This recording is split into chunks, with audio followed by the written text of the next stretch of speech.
Vamos a hablar con ella, con Clara Giachetti. Ella es bióloga. Bióloga, creo que tiene una especialidad. Yo estuve viendo su ficha ahí de CONICET, pero le vamos a preguntar todo a ella mejor. Así que a ver si nos está escuchando. Hola Clara, buen día. ¿Estás ahí? Sí, buen día, ¿cómo están? ¿Me escuchás bien vos? Sí, te escucho a vos, te escucho perfecto. Perfecto, entonces está saliendo genial. Bueno, Clara, bienvenida a Buen Día a Día a la Rolando Alarcón y Muni TV. Un placer estar en esta comunicación contigo. No, por favor, un placer poder estar en comunicación con ustedes, contándole un poco a Junín de qué hago y de qué se trata todo esto. Me alegra mucho que estén interesados y nada, y de poder contarlo en la radio de una ciudad que yo también quiero mucho porque visité durante mucho tiempo y nada, tengo a mi hermano ahí viviendo, así que Nuestro muy Iván de contenta. Pineda. Marco es nuestro No Iván sé de si lo Pineda. sabía que era. ¿Sabías vos? No, eso de lo de Iván de Pineda no lo sabía. Sabía que era famoso Es y muy seguramente famoso. ahora va a estar contento que por fin le dijeron que yo soy la hermana de él y no al revés. Claro, vos sos la hermana de nuestro Marco, claro. Ahora cambió, cambió. Él es Claro. muy importante en este medio. Él es muy importante. Ujú. ¿Lo has visto? Sí, sí. Sí, obvio, por supuesto. Ah, muy Lo veo bien. en su programa de los sábados. Muy bien, muy bien. Bueno, sí, le mandamos un beso a Marco. Pero ahora es tu momento, Clara. Bueno, contanos, Clara. Primero, ¿a dónde te estamos llamando? ¿Dónde vivís vos? Bueno, yo vivo en Puerto Madryn hace ya 10 años que me mudé desde Buenos Aires para acá para hacer mi doctorado. Ok. Así en Bióloga, entonces. 2015 yo empecé mi doctorado en CONICET. ¿Bióloga marina sería? No. Sí, sí, yo me recibí de licenciada en Ciencias Biológicas en la Universidad de Buenos Aires y en mi doctorado sí me especialicé trabajando con comunidades del ambiente marino. Así que sí, podríamos decir que ahora soy bióloga marina. Claro, claro, porque yo te lo pregunto porque digo, vivís en una zona donde no sé, el hábitat, no sé cómo se dice, pero las cuestiones ahí del mar están ahí a flor de piel, es como lo protagonista o parte de. Sí, exacto. Teniendo el mar tan cerca, básicamente acá al lado, Ujú. es uno de los ecosistemas más estudiados, pero igualmente el Centro Científico Tecnológico que está aquí en Puerto Madryn, que se llama CENPAT, Sí, Centro Nacional Patagónico, es una institución científica que ya tiene casi 60 años de presencia en la Patagonia. Eh, y la verdad que no solamente estudiamos, hay biólogos que estudiamos el ambiente marino, sino que también hay un instituto de paleontología y geología, claro. hay otro instituto que estudia ecología terrestre, de sistemas áridos. Después también tenemos un instituto de ciencias sociales con historiadores, sociólogos, antropólogos, arqueólogos.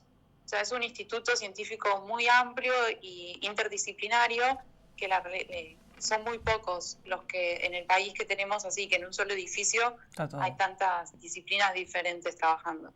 ¿Cuántas personas aproximadamente trabajan ahí, Clara?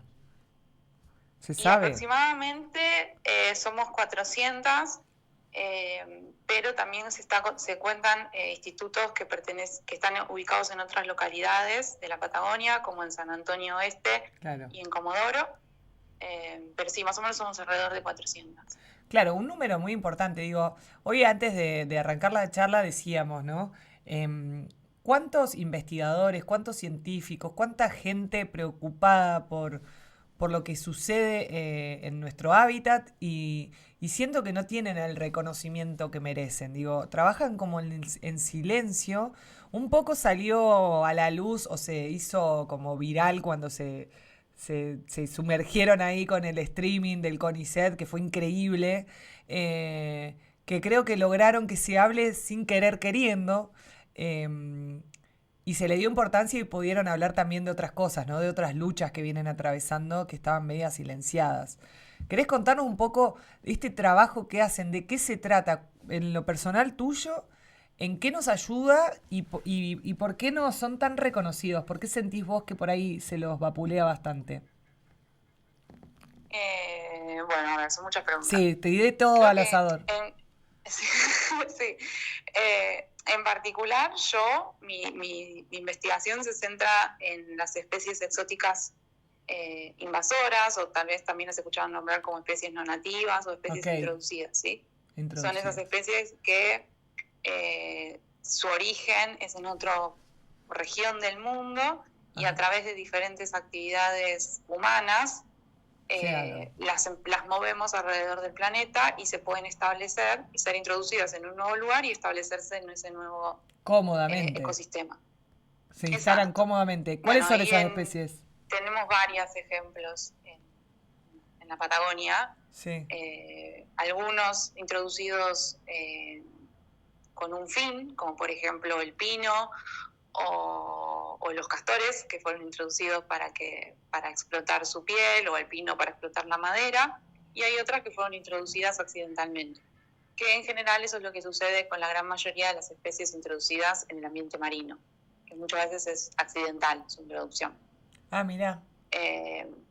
Sí, hay algunas que igualmente se introdujeron a propósito, como por ejemplo la ostra japonesa, que se introdujo para explotarla como un recurso pesquero. Y hay otros ejemplos así pesqueros, como los salmones, por ejemplo, o en ambientes acuáticos la trucha. Claro. Pero bueno, hay muchas que fueron introducidas accidentalmente por el transporte en los barcos. Y bueno, yo lo que hago es estudiar en particular unas comunidades que se llaman comunidades incrustantes, que son todas esas comunidades que crecen pegadas a las rocas o a cualquier estructura artificial que nosotros ponemos en la costa, como pueden ser los muelles, incluso sobre los barcos, sobre boyas, todos esos animalitos que se pegan ahí. Sí, que se pegan, que parecen piedritas. ¿Cómo? ¿Que parecen como piedritas?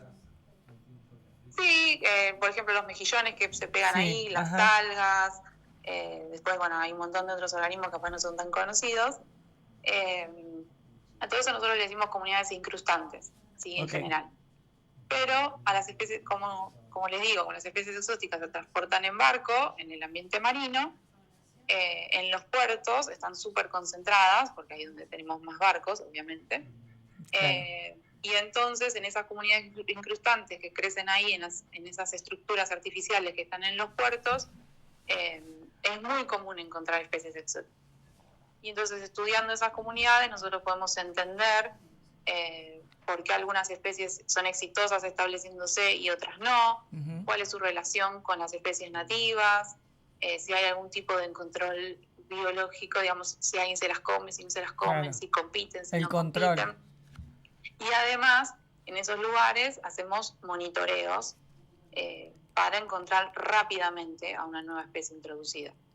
Porque una vez que se establecieron son muy difíciles de erradicarlas. Claro. De hecho, en el ambiente marino no se puede. Entonces, lo importante es encontrarlas lo antes posible, cuando son poquitas, que ahí sí se pueden aplicar algunos métodos de manejo para controlarlas. Entonces, yo estudio sobre esas comunidades para que el conocimiento que yo genero aporte a la generación de estos planes de manejo y de prevención. O sea, si se encuentra una especie que vos decís es una especie, recién aparece una especie nueva, descubrí una especie que aparece ahí al toque, chiquita, que se puede controlar, la idea es sacarla después de estudiar cómo afecta al ambiente, sería. Exacto, nosotros podemos, a partir de no sé, conocimientos previos en otros lugares del mundo o incluso a veces en otras áreas de nuestra propia costa, nosotros podemos saber, bueno, si puede llegar a tener un impacto grave o no, cómo se relaciona con otras especies, etcétera. Y en general lo que hacemos es comunicar esto a los diferentes gobiernos, por ejemplo, a los estados provinciales, por ejemplo, claro, o a veces al Estado Nacional, porque el Estado es el que es el encargado de, a través de secretarías de ambiente, ministerios de ambiente, puede realizar los controles y aplicar estos mecanismos de manejo. ¿Hay Secretaría de Ambiente hoy a nivel nacional? A nivel nacional creo que hay una secretaría o subsecretaría, la verdad que me perdí en dónde quedó. No te podría decir en qué ministerio quedó. Claro, porque antes estaba el Ministerio de Ciencia y Técnica. Nosotros en Chubut sí tenemos una Secretaría de Ambiente y una Secretaría de Ciencia. Claro, pero digo, en esto de lo que hablas vos y de la importancia que tiene, o sea, ustedes siguen como que todo lo que encuentran se informa a alguien que está un poco más arriba, ¿no? Exacto. O sea, que es sumamente importante quién es ese que está más arriba. O sea, yo recuerdo que había un Ministerio de Ciencia y Técnica, era un ministerio antes, Hoy entonces el ministerio no existiría, puede llegar a ser una secretaría o subsecretaría. El de ciencia es una subsecretaría. Ok, perfecto. Sí, eso... porque nuestro trabajo es la generación del conocimiento en el sentido de, bueno, por ejemplo, en el caso particular de mi trabajo, Sí. poder dar todas las evidencias necesarias para saber qué mecanismo hay que aplicar para el control de esa especie si es posible. Claro. Pero obviamente el control per se no lo puedo hacer yo, no está dentro de mi responsabilidad porque no tengo los recursos necesarios, obviamente, ¿no? Claro, no los recursos que tiene una provincia, por ejemplo, o el Estado Nacional mismo. Sí, hay decisiones de gestión que tienen que hacerse a nivel de Estado, gubernamental. Claro, entonces, ustedes son la parte investigadora. Esa comunicación que vos decís tiene que ser constante. ¿Se da hoy esa comunicación? Sí, a nivel de provincia sí. A nivel de nación, la situación de la ciencia a nivel nacional es bastante compleja. Sí. Bastante triste, si se puede usar esa palabra. Sí, obvio. Como vos dijiste, teníamos un ministerio que ahora pasó a ser una subsecretaría. Y es bajarle ahí un montón el precio. La comunicación con ese subsecretario es casi nula. Y además, bueno, muchísimos otros problemas de recorte de presupuesto. El más grave, creo yo, es el desarme completo que se está haciendo de la agencia. La agencia era una institución que estaba exclusivamente encargada de el manejo de del financiamiento para ciencia y para investigación científica a nivel nacional. O sea, esa agencia lo que hace es buscar dinero que luego se aplica exclusivamente se invierte en investigación científica y tecnológica. Okay. Nosotros lo que hacíamos, yo como en mi trabajo diario lo que tenía que hacer era, bueno, aplicaba a esos financiamientos y lo ganaba o no, y ahí me daban la plata para investigar, ¿no? Okay, digamos, entiendo. así sencillamente. Bueno, esa agencia en este momento está siendo completamente desmantelada, desde el cambio de gestión no funciona. De hecho, varias personas habíamos ganado financiamiento a finales del 2023, ese financiamiento nunca nos llegó a nosotros. Sabemos que esa plata fue depositada al país, ¿sí? Porque se utiliza dinero de bancos internacionales, como el Banco Internacional de Desarrollo, sí, que es exclusiva para investigación, no se puede usar para otra cosa. Sabemos que esa plata llegó al país, pero nunca llegó a las manos de las personas, a las manos nuestras, digamos, en el sentido de poder utilizarla. La plata se destina para algo y no llega a quién está destinada. No se sabe dónde queda esa plata, básicamente. Exacto, no sabemos dónde está. Se han hecho pedidos de información al Estado, se está avanzando judicialmente, etcétera, pero la realidad es que no sabemos dónde está. Bueno, también, al mismo tiempo, esa agencia tiene becarios, como tiene CONICET, y esos becarios hace 18 meses que tienen su sueldo congelado y no les aumenta. Entonces, eso me parece como importante porque que cada uno imagine cómo viviría con su sueldo de hace un año y medio. Sí, no existe. Sabemos que sería imposible. Bueno, y esa es la situación de muchos estudiantes que están haciendo su doctorado en este momento. Es una situación sumamente difícil la que planteás. Sí, es grave, muy, muy grave. Porque lamentablemente no es solo ustedes. Así como pasa con la agencia, exacto, también está pasando con otras instituciones científicas como el INTI, el INTA, que están siendo recortados y se está intentando vender sus terrenos, se intenta descentralizarlos. Se echó a muchísima gente y bueno, y el INTI y el INTA son también instituciones súper importantes en nuestro país y están siendo destruidas literalmente. Sí. Y así muchas otras que quizás son más pequeñas y entonces no son tan conocidas, pero que tienen un rol muy importante en el desarrollo de nuestro país. Entonces sí, la situación es realmente grave. Bueno, de arriba para abajo se está negando hasta el cambio climático. Digo, hay un montón de cosas que vos decís, como yo nada, no estudié, no tengo mucha información sobre el tema, solo lo que uno puede buscar aparte. Digo, hay gente que está negando un cambio climático que lo vemos hace años, digo, acá en la Patagonia, Junín, este invierno, y no sé, el verano no vamos a tener agua. Bueno, ¿cómo podemos prevenir incendios? Y no, no se habla, no se puede hablar de cambio climático. Yo he tenido gente acá, no voy a decir quiénes ni nada, por respeto a laburantes, que nos dicen no podemos hablar de esto, esto no se puede tocar, esto no se puede hablar. Digo, es gravísimo lo que sucede en ese sentido. Es gravísimo.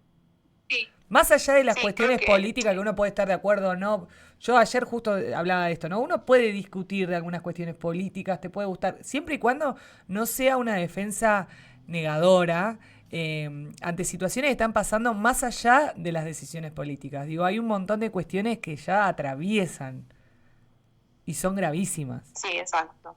Sí, exacto. Creo que también un poco esto que vos estás diciendo, también como para no perder el contexto, hay cosas que están pasando a nivel mundial, de Ujú. donde hay, por ejemplo, esto que vos decís, ¿no? Este negacionismo al cambio climático o a otras tantas cosas, e incluso un negacionismo casi hacia la ciencia. También volviendo un poco a lo que vos planteabas de por qué está pasando esto, creo que los avances de estos gobiernos más conservadores o más de derecha, como se dice a veces, vienen acompañados de estos discursos anticientíficos Total. eh, que están provocando esta situación de, bueno, el cambio climático, me niego al cambio climático, me niego a las vacunas, me niego, ¿no? Que creo que es como un discurso mucho más complejo que realmente no sé si todavía entendemos hacia dónde va, pero creo que parte de esto que está pasando en nuestro país está en ese contexto de negacionismo. Y entonces yo no sé si tanto uno quiere que lo reconozcan por lo que hace, sino básicamente lo que esperamos es los mínimos derechos laborales como tiene cualquier trabajador. Nosotros somos trabajador como cualquier otro, trabajadores de Total. la ciencia. Y entonces creo que lo que estamos sufriendo también de este discurso aquí a nivel nacional de que somos todos ñoquis y Sí, de todas esas odio, cosas que se zarpado. dicen, es un poco también el discurso con el que le están pegando a los trabajadores estatales en general, Sí, ¿no? sí, sí. Nosotros somos trabajadores estatales y, y entonces ese es el problema. Quizás después está la discusión de, bueno, ¿por qué la sociedad puede ser permeable a estos discursos? Por ejemplo, en el sentido científico, que es lo que yo sé y lo que yo conozco y por eso hablo desde ahí, que creo que ahí es donde algo nosotros también fallamos, donde la comunicación también falló, donde quizás faltó un poco más de comunicación de, bueno, ¿por qué es importante esto que hacemos todos los días? ¿Por qué es importante tener un INTA, un INTI, un CONICET? Entonces creo que ahí están los dos condimentos, ¿no? Estos discursos anticientíficos y a su vez que quizás hubo una falla en la comunicación hacia la sociedad de lo que nosotros hacemos y por qué lo hacemos.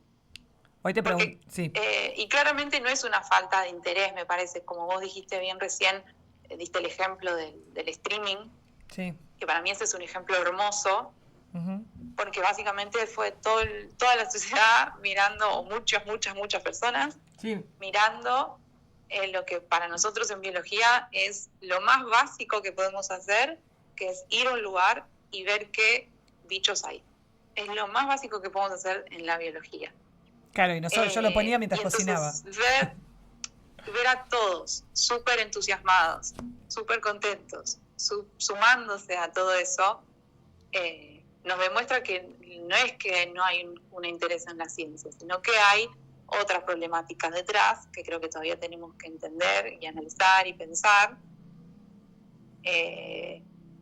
Como que también podemos comunicar que es importante generar conocimiento por conocimiento mismo, por saber lo que hay ahí, y no solo cosas que tienen aplicación inmediata, a eso me refiero, ¿no? Porque a veces también nos hacen entrar en un discurso Sí. de lo que es rentable, de lo que le importa al mercado y qué sé yo, Sí, que nos hace y no, sentir y a veces ignorantes. hay que conocer por conocer. Sí, sí, sí, la gente tiene curiosidad. La gente quiere saber. Exacto. Eh, Uh-huh. pero bueno, sí, hay una bajada de línea medio oscurita en ese sentido. Sí. Celebro esto, la investigación, celebro la búsqueda, celebro que las voces se puedan... Nosotros somos un medio chiquito, no marcamos la aguja a nivel nacional ni nada. pero siempre que se pueda abrir un micrófono para que alguien pueda expresar situaciones como esas, y la verdad que está buenísimo. Siempre, digo, es re importante visibilizar lo que sucede, no solamente acá en mi ombligo, sino lo que sucede en todos lados. Estamos hablando con alguien que está en Puerto Madryn, que nos está contando una situación. Digo, investigador. ¿Se puede decir tu edad, Clara? Sí, yo tengo 36 años. ¡Ay, una niña! Gracias, no sé si soy una niña aún, pero Sí, gracias. sos más chica que yo, ya está, ya es un montón. Escúchame, bueno, por eso digo, es gente joven, con un empuje bárbaro, con ganas de, y están coartando todo esto. Ojalá no se les termine la pila. Sí, sí, ojalá. Pero bueno, también creo que un poco es que hacemos esto también somos, o sea, yo me siento realmente privilegiada de poder trabajar de lo que me gusta y de lo que me apasiona y poder vivir de eso.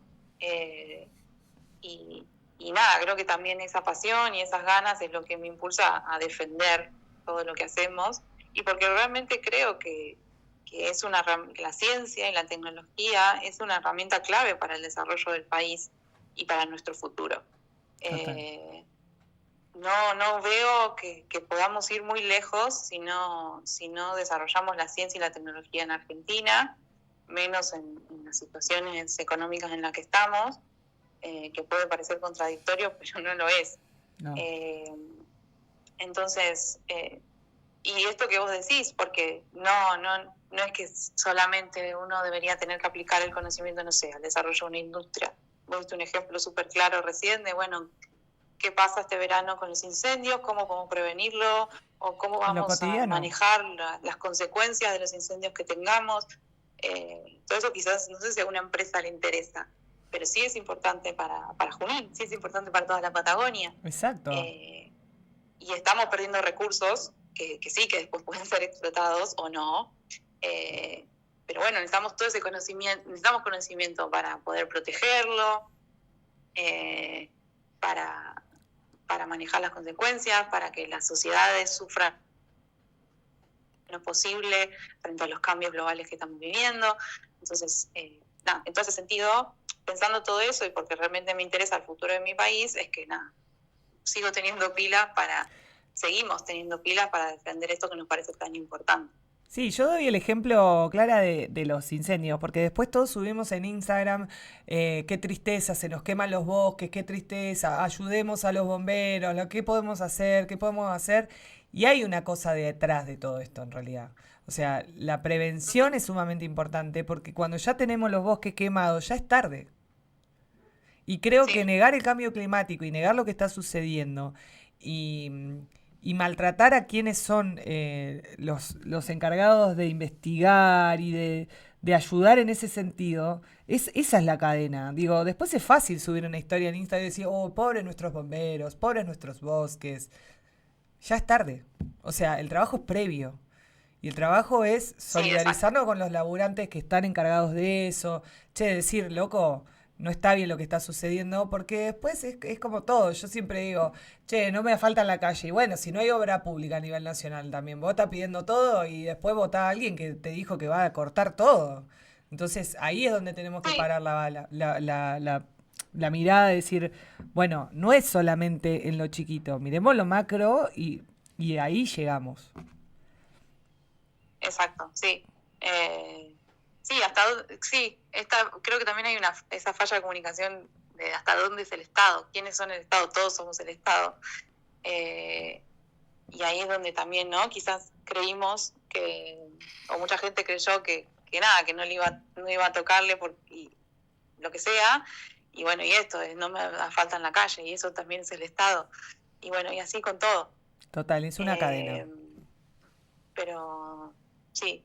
Y bueno, todo eso que quizás ven ustedes en lo cotidiano, cada uno piensa en lo cotidiano Ujú. uy, ¿por qué esto no está pasando ahora? ¿Por qué este recorte? Lo que sea, bueno, lo mismo pasa a nivel científico. Claro. Hasta en lo más mínimo tenemos un montón de problemas por esa falta de inversión y por todos esos recortes y por esta ausencia de los responsables, básicamente. Ay, Clara, Clara. La verdad, felicito tu labor, me salió el suspiro porque digo, qué difícil, qué difícil. Y también admiro esto, ¿no? El salir a hablar y decirlo, porque entiendo que hay mucha gente que también le dicen, che, no hablé, no diga, mira tu laburo, fíjate, cuídate, que es un bajón, porque estamos, se Ujú. supone que hay libertad para expresarse, se supone. Eh, pero bueno, Sí, sí, sí, es difícil, pero bueno, yo, no sé, yo también estoy en una situación muy particular donde yo en 2022 yo concursé para, digamos, lo que sería entrar a la planta permanente de CONICET como sí. investigadora y en septiembre de 2023 me enteré que fui seleccionada en ese concurso, yo y 850 personas más. Y en un año, hacia finales del 2024, yo ya tendría que haber estado trabajando dentro de CONICET en planta permanente con todos los derechos laborales como cualquier trabajador, y por los recortes y por decisión política, aún estoy esperando que me den ese cargo. Y Claro. la verdad, y ese cargo es algo por lo que básicamente yo trabajo desde hace 10 años, desde que empecé a hacer mi doctorado, eh, que nada, trabajo en pos de poder lograr eso, de entrar a CONICET como investigadora en planta permanente, y bueno, y me están robando eso, eh, y bueno, creo que eso también hace que yo salga a contar todo lo que está pasando, porque bueno, me está tocando muy, muy de cerca, básicamente en mi desarrollo profesional y académico, así como en mi sostén de vida, Totalmente. este recorte, y a mí y a 850 personas más que estamos en esa situación, esperando a ver si nos dan nuestros cargos o no. Entonces, nada, creo que esto que vos decís, que sí, que puede haber miedo de hablar o de contar de lo que pasa, que igual nada, no tendríamos que tener miedo Claro, exacto. Estamos en democracia porque además. básicamente es nuestro trabajo, estamos defendiendo nuestro trabajo y estamos defendiendo, como dijimos recién, el futuro del país, eh, pero, y de nuevo, y entendiendo la importancia de la comunicación y de contar lo que sucede. Porque no es algo conocido, porque no todo el mundo tiene que saberlo, eh, y bueno, básicamente por eso. Así que nada, agradezco un montón que ustedes estén interesados, que den el espacio. Ojalá puedan escuchar a investigadores que también viven ahí en Junín, Sí, vamos a tener en que minutos nada más ya. Sí, sí. hay un montón, y me parece súper interesante también que Junín conozca qué se está haciendo ahí localmente y en el territorio. Eh, y nada, así que celebro un montón esos espacios y les agradezco un montón habernos dado el lugar para charlar. Un placer, Clara, un placer. Bueno, ojalá si venís a Junín vengas al estudio y te tengamos acá para Dale, hablar tomando unos matecitos.